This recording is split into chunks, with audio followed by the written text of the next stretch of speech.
Affaire de Mamissi sur la toile togolaise actuellement. Vous êtes certainement déjà tombé sur des vidéos de certaines filles en plein live qui sont en train de jouer au Mamissi. En tout cas, au début, c'était juste une fille qu'on a connue. Elle faisait des lives, elle recevait des gens.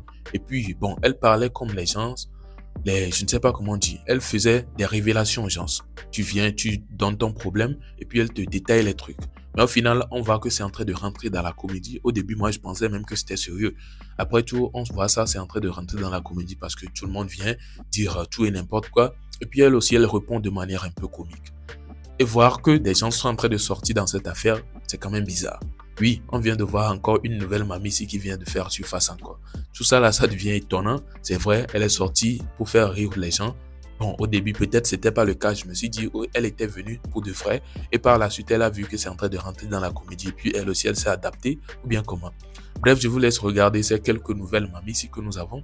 Les dire tout ce qui ont été partagés dans le live ou bien dans les lives. Et n'hésitez pas à me donner vos avis dans les commentaires. Suivez jusqu'à la fin pour pouvoir faire face aux différentes Mamissi que nous avons actuellement. C'est bizarre, hein? Bref, bon visionnage. On le pas bigouené là. Ah, on le flatte là. Ah, on va flatter là. Ah, Toto. Nous on le filme là. Ah, non. Ah, automatiquement. Dans les drames. Au cas où nous et les deux à mais on y bon et les pas mon bon. Il a dit. Big Papi. Oui, elle doit faire vous. Elle a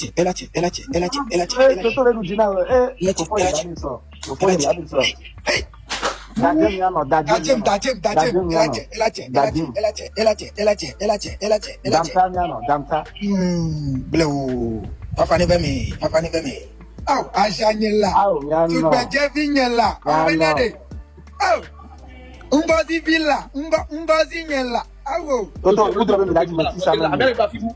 Elle doit faire vous. Hein? Mais bon dilemme. Il a pas ça. Sinon, il y a un beau caillon. Yo me m'entends na majorino. Ah ok.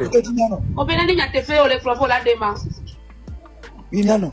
Il y a un doigt et toi t'as que tu n'as pas permis. Et toi, on a la famille à quoi? Non, 10 jours. 10 jours. On l'a des champs publics à. Mais il y a des pays encore avec eux. On y peut être. Non, le coup, il a été autre chose. Regardez, vous pour nous hier. Papi. Ah, Totorino, non, Dieu n'a pas boire. Papi, on m'a dit ma connaît pas avec moi que nyawe. Ah, non, de boire. Mais comment est-ce que gagner la tenue on a mis mariage à comme il a financé. Merci. Gagner la tenue et gagner la tenue mais nyoria. Et gagner là ouais. Non, continue pas. Nelo est financer mariage. Ah, on est pas faut dire que il y a que on la pour que il y a. On peut dire pas bonne va, on est signé pour le moment pompo. Nene mariage la tewo, nene mariage la tewo. Bien que tu la connais que maté, ça les mariage dit. Non, garde pas le fuma. Garde ma be ani baji o tu poro autonome do. Chérie. Abe. Ah, autant bien là. Nene yo bo bien à son financer mariage. Mon amour, quand pour des projets que le mien si pour le budget que we milaza. J'ai ma préféré que nous tenions 50 millions pour un début, c'est pas encore mal, chérie. Non, t'as bien parlé rapide ou non? On la seule ligne avec Pécia. Merci beaucoup. Non, frère. Veux-tu aller non pour le moment, ne veux-tu aller le tigna? Niento mato pour te soit bien, tu peux venir et tu es au Tinamba. Mjeno la, miano mbawo la, mjeno la, non, j'ai maté ça quand on a après on va pour déjà j'ai préparé gabo et donc on dit lui on me fait encore oui problème donc et vous dites encore long et maté ça gagner ça pour la jamie nous dit il me le temps avec John on va voyez pas ton niente pour le moment que le pompo on veut jouer le pompo pour niente le pompo il est pour jouer long il a ah on vient normalement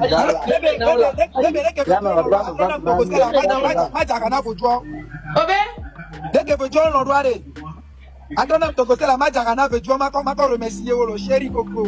Acha komita. Mele ngomba koka. Ntonto ebese vanisi. Lolo echukwe ye munda na o. Yana mbe kutra sazandula. Enzoli zola. Ayo. Aila. Totola. Toko wejua le tro na nelo. Wejua la wangi tro. Wejua la. Oh. Yana mbe kumya tro sazandula kanama. Asa de di tout toi. 360 mois et poto et Togo la trop. Ne va pas ma weno. Oh, mi de beaucoup nyano. Nyano te tok pas de. Tout comme il est 15-60. Faut les jaloux, vous les jaloux, faut les jaloux, vous les jaloux. Oh, Jessie, toi, brisé ou toi? Oh, même là, m'lon pro. Et de la pavé, non, elle a tout nommé de homme non. Ma tête sont de l'enfant du corps, il me les porte. Ah, oh, benaré, une dorée. Ça m'a taison. Donc, à trop de wagbo, wagbo non noir ici, alors vous pas pour vous faire de la vie aussi. Il vient à côté, non, on veut côté arrêt, les qui m'ont réveillé. Non, on veut côté, non, faut matin, quoi, de venir, non, qu'on colle, la quoi, mais que ma gago, go. Nyaoma. Nous, annions. Je demande au sous-bonnet, mais 20 millions, non, pour cava.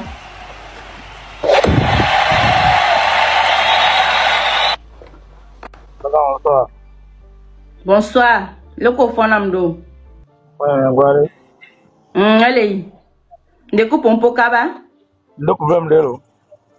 Problème quoi to? Mais ça qui va na faire un problème, il y a des problèmes de relation pas avec les quand pas y a pas de problème. Il y a une va problème et les niasi. Non, c'est ça. Le don pour moi. Le moulin de ce quoi de jo bon avant toi il y a un jour. Non là encore. Le moulin de ce quoi. Omlo non. Pas tout comme. Omlo la toku. Bien que non. Ai nyaole me wa me no nye gamla sio. E gamla si encore la jashina so. Hein? E wa me no ngina shori. Donc avec dit na o na no tiashi jidia osia. Ayo mse. Nyo musu yo mi kwanya ro kweji ashikpo mi nya jiji. Wa me no ngina shio. Alors voilà, vous avez déjà tout regardé. Vous êtes certainement même plus branché que moi, qui sait. Peut-être il y a ceux qui sont en train de regarder, ou bien il y en a qui sont en train de regarder la vidéo ici. Ils ont déjà suivi le live là. Ils ont déjà tout suivi dans le live là. Donc moi je fais que amener quelques petits trucs ici qu'ils ont déjà vu peut-être. Qui sait, on ne sait jamais. Alors voilà un peu cette affaire de Mamici là. Bon, au final on se rend compte que c'est de la comédie. Hein. Au début, on pensait que c'était réel. C'était de vraies consultations qu'elle faisait. Et ça faisait un peu, ça amenait certaines personnes à ne pas pouvoir accéder le live. Mais au final, beaucoup se rendent compte qu'en vrai, elle n'est pas venue pour faire du sérieux, mais elle est venue pour aussi amener son buzz, pour profiter de cette visibilité-là. Parce qu'au final, ça lui donne une certaine visibilité, en tout cas incroyable. On ne sait pas comment elle a eu cette idée-là, mais hier, par exemple, j'étais tombé sur le live par hasard, j'ai vu plus de 3000 ou 4000 personnes là dans son live. Du coup, c'est un truc qui l'amène vraiment de visibilité. Si elle a un business à côté, elle peut directement introduire ça dedans et beaucoup de personnes vont la connaître qu'elle fait ceci, elle fait cela.